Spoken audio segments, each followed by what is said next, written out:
안녕하십니까. 살까 팔까 TV 나승민 연구팀장입니다. 오늘 전반적으로 시장이 소폭 상승을 했습니다. 전일 미국장은 그 전날의 급등에 따라서 차익률이 조금 나오긴 했지만 국내 증시는 특히 오늘 증권주들이 좀 강세를 띄었습니다.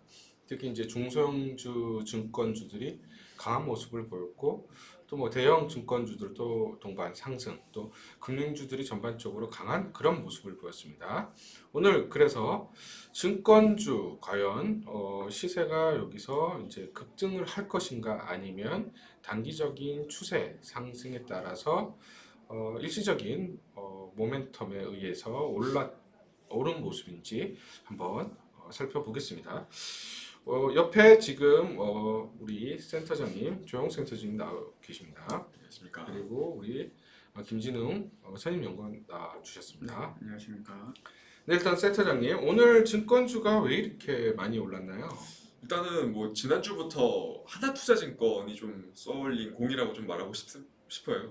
그런 이슈들, 하나투자증권이 이제 보유하고 있었던 이슈가 있었고, 그리고 그동안 좀 미국 금융주들이 상당히 좀 많은 폭으로 올라왔는데, 저희 국내 증시는 관련한 금융주들이 크게 오르지 못했던 상황이었거든요. 그래서 어느 정도 좀 키맞추기 성격의 움직임도 이번 파동에서 좀 어느 정도 반영이 됐던 것 같고요.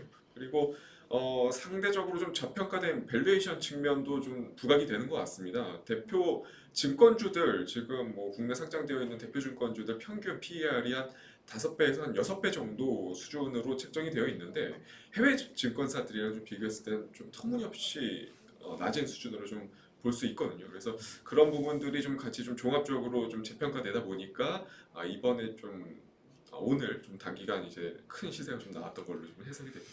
네, 일단 지난주, 지지난주부터 3월 말부터죠. 하나증권 같은 경우에는 두나무 지분이 있다 보니까 비트코인 관련주로 또 엮여서 지분 가치 상승으로 좀 많이 반등을 했던 것 같고, 일단은 증권주들이 이제 특히 이제 대형 증권주를 중심으로 했을 때 작년 하반기부터 올해 초 많이 올랐었죠. 그런데 한 3월 달까지는 박스권에서 지지부진한 그런 모습을 좀 보였습니다. 아무래도 이제 증시가 좀 지지부진하다 보니 그런 모습을 보였는데, 일단 선임연구원님 오늘 증권주들 또 어떤 관점에서 이렇게 올랐다고 보시나요? 앞서 센터장님이 말씀해주신 내용도 맞고요. 추가적으로 한 가지 더 말씀을 드리면 이제 1분기 실적적인 부분도 이제 증권주들이 어느 정도 잘 나올 것으로 기대가 되고 있기 때문에 그런 1분기 실적에 대한 기대감도 같이 좀 반영을 해나가고 있다라고 보시면 될 것 같습니다.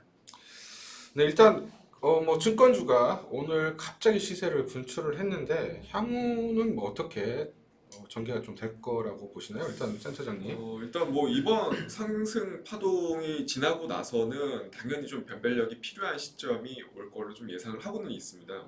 지난주부터 이어진 이 상승 랠리 같은 경우는 단기 모멘텀, 즉 그동안의 추세와는 좀 전혀 상관없이 수급에 기반한 좀 움직임이었다면 다음 파동 같은 경우는 이제 실적과 좀 성장성에 기반한 좀 건강한 추세를 지니고 있는 종목들이 더욱 탄력적인 그런 시세를 좀 보여주지 않을까 싶습니다. 그러니까 전반적인 상승보다는 이제 변별력을 가지고 거기서 옥석을 가려서 그렇죠. 가는 그런 추세 흐름이 나타날 거다 이렇게 전망을 하시고요.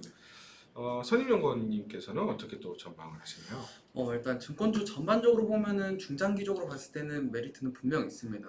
퍼도 많이 났고요. 실적 대비해서 워낙 좀 저평가된 부분이 있기 때문에 증권주 전반적으로는 좀 중장기적인 관점에서는 분명히 좀 메리트는 있을 것 같은데 단기적인 흐름에서는 그 증권주 안에서도 개별적인 모멘텀, 다른 이슈들이랑 같이 엮이는 종목들이 있습니다. 그래서 그런 종목들 위주로 좀 차별적인 움직임이 나타날 것으로 좀 판단이 됩니다. 그러니까 이제 증권주 전체적으로는 싼 건 맞는데 그 중에서도 어떤 개별적인 모멘텀들을 갖고 있는 종목들에 의해서 좀 차별화된 모습이 나타날 수 있다. 네. 이렇게 보시는 것 같아요. 일단은 지금 증권주뿐만 아니라 보험이라든지 은행 관련돼서 이런 금융주들이 또 상승을 나타냈어요. 어떻게 같이 갈까요? 아니면 좀 차별화된 모습을 보일까요? 그동안 보험사들이 좀 최근에 좀 올라오긴 했었는데 보험사 같은 경우는 사실 배당 성향이 좀 강한 기업들이 대부분이고 밸류에이션 자체도 금융업종 내에서는 그렇게 저평가되어 있다고 보기는 좀 어렵습니다. 그래서 개인적으로 보험사 같은 경우는 조금은 소외되는 움직임이 나올 수 있다라고 생각이 들고 다만 은행주 같은 경우는 충분히 좀 추세적인 상승을 보일 수 있을 것 같은 시점이지 않나 싶습니다. 이제는 미국 채권금리 움직임과는 좀 별개로 좀 대세 상승의 초입 구간이 될 수도 있는 그런 움직임을 좀 보여주고 있기 때문에 수급적인 측면이랑 같이 좀 살펴봤을 때는 상당히 좀 긍정적이지 않나 싶습니다. 은행주들도. 네, 일단 저번에 우리가 한번 영상을 찍었었죠. 그때가 3월 초였던 것 같은데 그때 KB금융 네. 저희가 이제 예측했던 건 뭐 단기적으로는 좀 많이 올랐다. 일단은 미국채가 아무래도 하락하면서 금리가 급상승하면서 뭐 그런 이슈들이 좀 있었죠. 그러다 보니까 은행주들이 좀 상승을 많이 했었고 물론 이제 보험사들도 마찬가지고 중장기적으로는 저희도 뭐 괜찮아 보이는데 단기적으로는 오버슈팅이 있기 때문에 차익 실현 매물들이 조금 있을 거다라고 예측을 했는데 그대로 예측대로 좀 흐름이 나왔었어요. 단기적으로 좀 차익 실현 매물들이 나왔고 그 다음에 다시 상승하는 흐름. 지금 물론 최근에 다시 또 좀 조정을 보이긴 했지만은 중장기적으로 봤을 때는 계속해서 상승 흐름을 나타낼 수 있다 이렇게 보고 계시는 것 같습니다. 일단 뭐 선임연구원께서는 어떻게 또 금융주 어떻게 보시나요? 금융주가 좀 동조화되는 흐름이 나타날 수는 있지만 그래도 기본적으로 이제 증권주가 제일 좀 강하고 그 다음이 은행주, 그 다음에 보험주가 제일 좀 등락폭은 좀 낮지 않을까라고 판단이 드는 게 보험주 같은 경우에는 사실 실적이 뭐 나쁜 건 아니지만 뭐 코로나19라는 좀 특수한 요인도 같이 작용한 게 있습니다. 아무래도 코로나19 때문에 많이 좀 외부 활동이 제한이 된 게 있고요. 그러다 보니까 보험사에서 뭐 보험을 타먹을 그런 건덕지가 없기 때문에 매출적인 부분이 좀 증가한 부분은 있지만 그런 특수적인 요인이 다시 한번 뭐 제거가 된다 했을 때는 뭐 실적적인 측면에서는 다른 증권이나 은행주 대비해서는 좀 매력적이진 않을 것 같습니다. 그러니까 일단 보험주 같은 경우에는 작년에 코로나는 특수한 상황에서 아무래도 이제 야외 활동이 제한되다 보니까 일단 손실률이 적었다라는 거죠. 그리고 전반적으로 뭐 마스크라든지 아니면 손 세정 이런 것들 철저히 하다 보니까 병원에 가는 수도 굉장히 좀 많이 줄었고 야외 활동이 줄어들다 보니까 뭐 아무래도 뭐 자동차 교통사고라든지 이런 부분들도 많이 줄어서 전체적으로 실적이 좀 좋아진 부분들이 있다. 네. 근데 올해는 그렇게 가기는 조금 어렵다. 이렇게 보시는 것 같아요. 그래서 일단은 뭐 증권주가 가장 강한 모습을 보일 것으로 보이고 그다음 이제 은행주, 그다음 보험사 이렇게 보시는 것 같습니다. 일단 이제 본론으로 오늘 증권주 관련해서 좀 이슈가 있던 종목들 한번 살펴보겠습니다. 일단 첫 번째가 SK증권입니다. 오늘 뭐 장중에 뭐 거의 뭐 상한가를 갔었나요? 거의 뭐 상한가까지 갔다가 일단 뭐 차익 매물이 좀 나오면서 막판에 좀 밀리는 모습을 보였는데 어떤가요? 지금 뭐 이 장대양봉 이렇게 나왔습니다. 지금 센터장님 어떻게 좀 보시나요? 일단 뭐 사실 SK증권 같은 경우는 피어그룹 내에서 펀더멘탈 측면에 있어서는 그렇게 긍정적인 기업은 아닙니다. 다만 네. 작년 5월에서 6월이죠. SK 바이오팜의 상장 인수단 참여로 상당히 좀 특징적인 시세를 좀 보여주었던 그런 종목 중에 하나죠. 작년 5월, 6월 시세가. 네. 예. 그러한 좀 재료에 민감한 종목이라고 좀 말씀드리고 싶어요. 그래서 이번에는 오늘이죠. 오늘 같은 경우는 뭐 금융기관 최초 탄소 배출권 이 획득 소식에 관련한 이슈를 좀 기반으로 해서 성장성이 좀 이제 좀 미리 좀 선반영되었다고 좀 보여지는 관점이고요. 그래서 저는 좀 이제 의견을 먼저 좀 말씀드리면 저는 팔까. 먼저 팔까 의견을 수일내 뭐 주셨고. 스윙 관점의 트레이딩 정도는 괜찮을 것 같은데 이 최근 시장의 트렌드를 좀 놓고 지켜봤을 때는 사실 이 탄소 배출권 관련 이슈는 그렇게 연속적인 시세를 좀 담보하지 못했던 것 같아요. 그래서 개인적으로는 SK증권은 좀 팔까 의견 쪽에 좀 뭐 재료가 이제 탄소 배출권이기 때문에 재료 가치가 그렇게 강한 재료는 아니기 때문에 단발성이다. 연속성을 가지기는 어렵기 때문에 팔가 의견을 주신다고 했고요. 일단은 뭐 밸류를 좀 보면은 PER이 뭐 47배. 물론 이거는 이제 작년 실적 기준이긴 합니다만 순이익이 뭐 123억 정도인데 시총이 5,300억이니까 증권주 치고는 아주 상당히. 굉장히 비싸다. 물론 이제 호실적이 나올 것으로 예상은 하지만 거기에 비해서 너무 주가가 탄력적으로 움직였다. 그래서 발가 의견. 네, 일단은 그러면 선임연구원님께서는 또 SK증권 어떻게 보시나요? 일단 결론적으로 봤을 땐 저도 일단 팔가 의견은 네, 맞는데 팔가 의견 주시고요. 아무래도 좀 SK증권이 재료적인 움직임에 좀 그때만 좀 과한 시세가 나타난 부분이 있습니다. 그러나 저는 조금 단 한 가지 다른 걸 놓고 보고 싶은 게 저는 탄소 배출권에 대해서는 조금은 긍정적으로 보는 게 지금 당장에는 좀 연속적인 시세가 나타나지 않는 건 맞지만 뭐 작년부터 해가지고 뭐 글로벌적으로 전 세계가 좀 집중해서 보고 있는 게 뭐 친환경, 대체 에너지, 뭐 2차 전지, 뭐 수소 쪽이었는데 이제 탄소 배출권 관련해서도 좀 관심을 받을 필요가 있다라고 보는 게 뭐 올해 하반기부터는 이제 탄소 배출권 거래가 좀 시행이 되기 때문에 그런 모멘텀을 가지고는 조금 뭐 중장기적으로 봤을 때는 탄소 배출 관련된 기업들도 좀 관심을 가질 필요는 있을 것 같습니다. 그러나 조금 단기적인 것보다는 좀 중장기적으로 볼 필요는 있을 것 같습니다. 일단 뭐 단기적인 것보단 중장기적으로 보자. 그리고 최근에 대체 에너지 관련 어떤 투자라든지 인프라 투자, 그리고 글로벌 트렌드에 부합하고, 그리고 하반기에 탄소 배출권 어떤 거래가 활발해질 수가 있기 때문에 중장기적인 모멘텀은 보유를 하고 있다.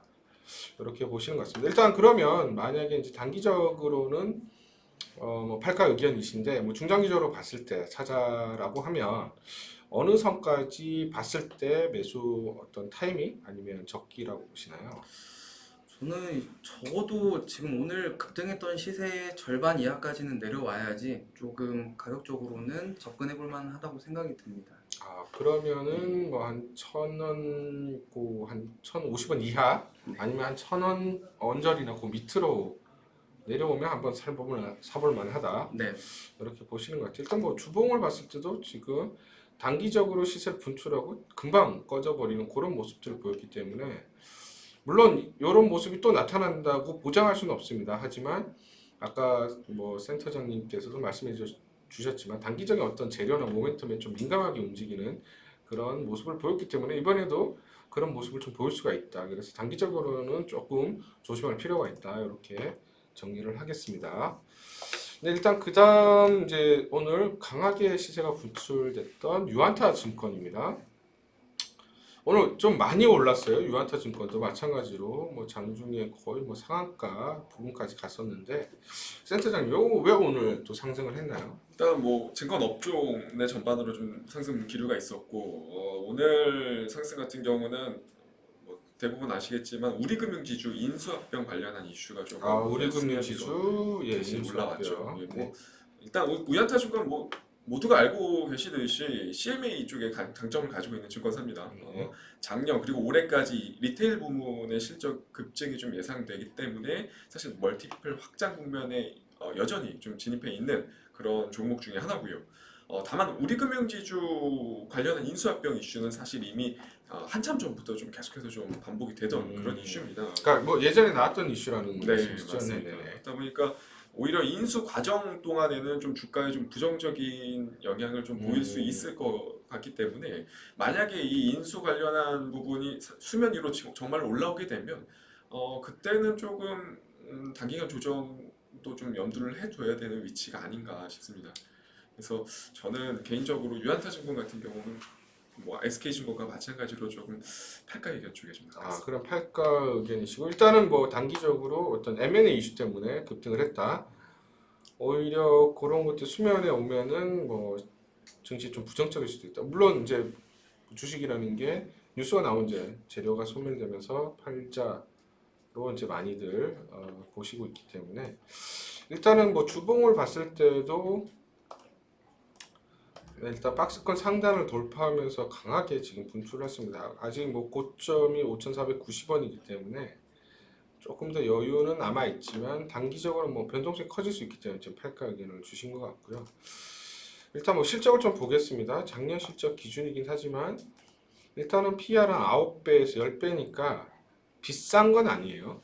비싼 건 아니지만 그렇게 싸다고 보기도 예, 좀 저도 어렵습니다. 뭐 다른 증권사들 비해서는 좀 비싼 축입니다. 그렇기 때문에 PBR을 봤을 때도 0.45배인데 일단은 뭐 타사에 비해서는 그렇게 싼 편은 아니다. 그래서 단기적으로는 조금 하락할 수도 있다. 오히려 좀 조정이 들어왔을 때 매수하는 게 더 좋지 않을까 싶습니다. 좀 길게 봤을 때는. 길게 봤을 때 그럼 어느 정도 조정을 보이면 좀 매수를 해요? 일단 4,400원 정도 밑으로 왔을 때는 조금 분할 매수 관점으로 진입하는 게 트레이딩 전략 차원에서는 조금 더 현명한 대응이 되지 않을까 싶습니다. 그러면 한 4,400원 내외에서 분할 매수로 대응을 하자. 중장기적으로 봤을 때.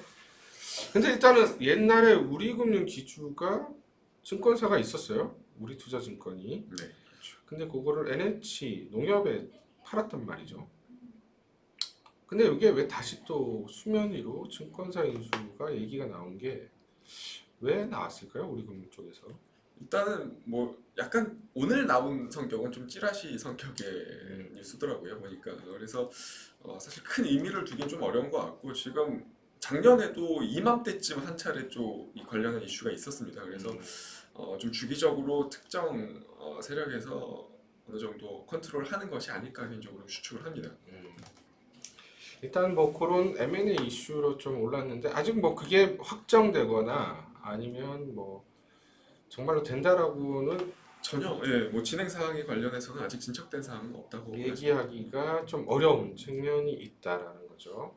그렇기 때문에 일단은 단기적으로는 좀 뭐 하락할 가능성이 높고, 오히려 뭐 중장기적으로 봤을 때는 4,400원에서 그 내외에서는 뭐 분할 매수로 좀 대응하자 이렇게 말씀을 해주셨고요. 일단 우리 선임연구원님께서는 유한타증권 좀 어떻게 보시나요? 이제 유한타증권 같은 경우에는 이제 과거 이제 동양증권이라고 보시면 되는데 이제 유한타 쪽에서 인수를 했죠. 그래서 사실 실적은 뭐 당연히 퍼는 뭐 증권사 대비해서 낮은 편은 아닙니다. 그러나 어쨌든 작년에 실적은 잘 나온 부분은 있고요. 그리고 이제 뭐 우리종금 쪽에서 인수 가능성도 다 뭐 뉴스는 나오고 있지만 사실 뭐 이게 실제로 진전이 된다라고 하더라도 기간은 조금 소요가 될 것으로 판단이 듭니다. 그렇기 때문에 뭐 지금 자리에서는 조금 무리하게 도박적으로 접근하기는 조금 어려울 것 같고요. 오히려 증권사를 좋아하는 그런 실적적인 부분, 뭐 리테일 부분에 대해서 뭐 성장성이 있다라고 느껴지시는 분들은 지금 자리에서는 절대 조금 매수하는 것을 권해드리진 않고요. 충분히 좀 가격 거품이 빠졌을 때, 뭐 적어도 오늘 뭐 급등했던 시세를 다시 한번 되돌리는 그런 파동이 나온다면은 그때부터는 접근이 가능하겠지만 지금 자리에서는 조금 뭐 따라 붙이기에는 좀 리스크가 크지 않을까라고 판단이 듭니다. 그럼 이제 팔가 의견을 주셨네요. 네. 네. 일단 지금 뭐 좀 단기적인 시세 분출이 났기 때문에 따라가기는 좀 부담스럽다는 의견이고요. 일단 요거 같은 경우에는 단기적으로 뭐 시세들이 어떤 차익 매물들이 좀 나올 수 있는 자리다 이렇게 보시는 것 같아요. 그래서 요것도 마찬가지로 연속성이 있는 어떤 재료가 아니기 때문에 좀 할 필요가 있다 이렇게 정리를 하겠습니다. 일단 증권주들이 오늘 이렇게 보면은 개별적인 어떤 그런 모멘텀이나 재료를 갖고 있는 종목들이 좀 급등을 한 모습이고요. 최근에 시장 자체가 좀 지지부진하다 보니까 어떤 단기적인 모멘텀, 뭐 최근에 뭐 정치 테마주도 마찬가지고 그런 어떤 개별적인 재료가 있는 쪽에 좀 수급이 붙으면서 오버슈팅이 나오는 경우들이 있습니다. 그런데 그 오버슈팅에서 따라 매수하는 경우에는 조금 물릴 경우가 굉장히 많을 수가 있어요. 그래서 비트코인 관련주라든지 뭐 창투사 관련주 아니면 정치 테마주 최근에 계속 이렇게 이슈들이 있는 그런 테마들인데 자칫 잘못 들어가면 오버슈팅 자리에서 이렇게 물릴 수가 있다라는 거죠. 그래서 그런 것들을 좀 조심을 하실 필요가 있고요. 그래서 지금 두 분께서도 그런 것들을 좀 우려하기 때문에 말씀을 지금 팔가 의견을 좀 주시는 것 같아요. 한국금융지주입니다. 이건 조금 그래도 규모가 있는 그런 증권사인데요. 뭐 금융지주이긴 하지만 거의 매출의 대부분은 이제 증권사에서 발생을 하고 기타 뭐 창투사라든지 아니면 투신사들을 이제 보유를 하고 있죠. 일단 요 종목 지금 뭐 박스권 상단인 것 같은데요. 센터장 요 종목 어떻게 좀 보시나요? 제가 어제부터 사실 거의 전 종목을 팔까 의견을 드렸는데 이제 한국금융지주 같은 경우는 저는 상당히 좀 긍정적으로 좀 보고 있습니다. 지금 올해 증권업종 내 실적 성장률 거의 토픽으로 좀 잡히는 종목이고 뭐 거기에 하반기 카카오뱅크 IPO 기대감도 충분히 잠재적으로 좀 남아 있는 상태고 그리고 수급도 완전히 풀리기 시작했습니다. 그리고 뭐 추세도 기존 증권 업종 내에서 가장 견조했던 그런 종목이다 보니까 오늘 같은 상승은 사실 업종 전반으로 좀 과열된 양상이 좀 있었다 보니까 거기에 좀 이제 동조화돼서 좀 움직임이 있었다고 보여지고요. 다만 이 일시적인 버블이 좀 거쳐지고 나서는 정말 건강한 상승이 좀 나올 거라고 좀 기대하는 종목 중에 하나입니다. 그래서 여러모로 보았을 때 가장 안정적이면서도 기대 수익이 좀 가장 높게 책정되는 종목이 아닌가 싶습니다. 일단 뭐 그럼 실적적인 측면에서 중장기적으로 안정적인 수익을 낼 수 있는 종목이고 하반기에 일단은 뭐 코뱅이라고 하죠. 카카오뱅크 카뱅이라고 하는데 카카오뱅크 IPO 기대감들도 있기 때문에 뭐 중장기적으로 지금 사도 된다. 네. 예, 이렇게 전망을 하시는 것 같아요. 네, 일단 뭐 조금 전에 제가 카카오뱅크 드렸는데 한국금융지주가 지분을 어느 정도 들고 있나요? 제가 알기로 한 대략 31% 정도, 30% 정도의 수준 보유하고 있는 걸로 알고 있고요. 그러면은 뭐 지분이 꽤 많은 편인 건데 그렇죠. 그러면 뭐 IPO가 어떻게 되냐에 따라서 그 지분 가치도 굉장히 부각이 될 가능성이 있다라고 판단이 좀 됩니다. 일단은 뭐 실적적인 면을 조금 보겠습니다. 한국금융지주 뭐 PER로 봤을 때 6.73배, 그러니까 작년 실적 기준이긴 하지만 일단은 올해도 상당히 올해 그러니까 지금 봤던 세 종목 중에 가장 싸요. 제일 싸고 일단은 뭐 실적이 순이익이 지금 급증을 했습니다. 2019년도에도 굉장히 좋은 모습이었는데 올해도 지금 급증을 하고 있고 시총을 보면은 지금 5조 2천억 정도니까 만약 카카오뱅크가 IPO 하면 어느 정도 받을까요? 장외에서 그렇게 되면 뭐 한 지금 현재 평가받고 있는 게 한 20조 정도 수준이니까 카카오뱅크 20조. 네, 뭐 일단 장외에서는 그렇게 평가를 하고 있는데 뭐 당연히 뚜껑은 열어봐야 알겠지만 그래도 대략 뭐 보수적으로 잡아도 한 5조에서 6조 정도까지는 지분 평가를 좀 받을 수 있지 않을까 싶습니다. 그럼 지금 시총이 5조 2천억 정도인데 전혀 반영이 안 된 그런 수치네요. 일단 뭐 지분 가치만 해도 5조 이상 될 가능성이 높은데 뭐 보수적으로 잡아도 10조라고 해도 3조고 한 15조라고 잡아도 한 4조 5천억 한 4조가 넘는데 그게 일단 시총이 전혀 반영이 안 돼 있는 그런 모습이네요. 그러면 일단 카카오뱅크가 하반기에 IPO를 할 수가 있기 때문에 그런 가치만 봤을 때도 지금은 중장기적으로 살만하다 이렇게 보시는 것 같아요. 일단은 선임연구원님은 한국금융지주 어떻게 좀 보고 계시나요?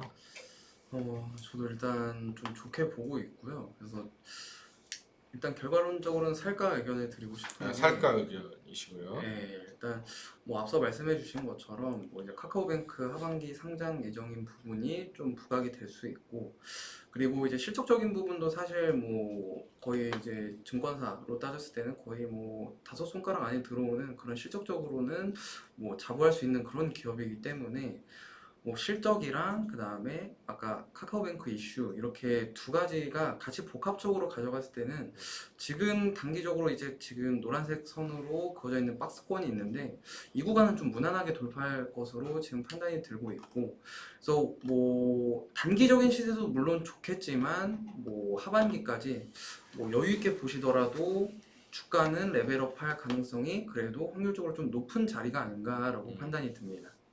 일단 그러면은 뭐 박스권 돌파할 가능성도 높다 네. 이렇게 보시고 일단 실질적인 측면 IPO라든지 이런 걸 봤을 때 중장기적 흐름은 좀 괜찮을 수가 있다 이렇게 보시는 것 같아요. 일단은 뭐 IPO 관련해서 뭐 언제 할지는 예측하기 조금 어렵지만 일단 하반기로 지금 대부분 보시는 것 같아요. 일단 대략 한 그렇게 3분기 정도 3분기 정도로 예상이 되고 있고 그렇다면 이제 시간이 갈수록 사실 지분 가치가 좀 부각될 가능성이 높으니까 오히려 지금 중장기적으로 사놓으면 시간은 우리 편이 되는 그런 모습일 것 같아요. 일단은 지금 전체적으로 증권주 특히 뭐 한국금융지주 같은 경우에는 실적도 꽤 괜찮게 나쁘지 않게 계속 나오고 있는 상황이기 때문에 중장기적으로 좀 들고 가자.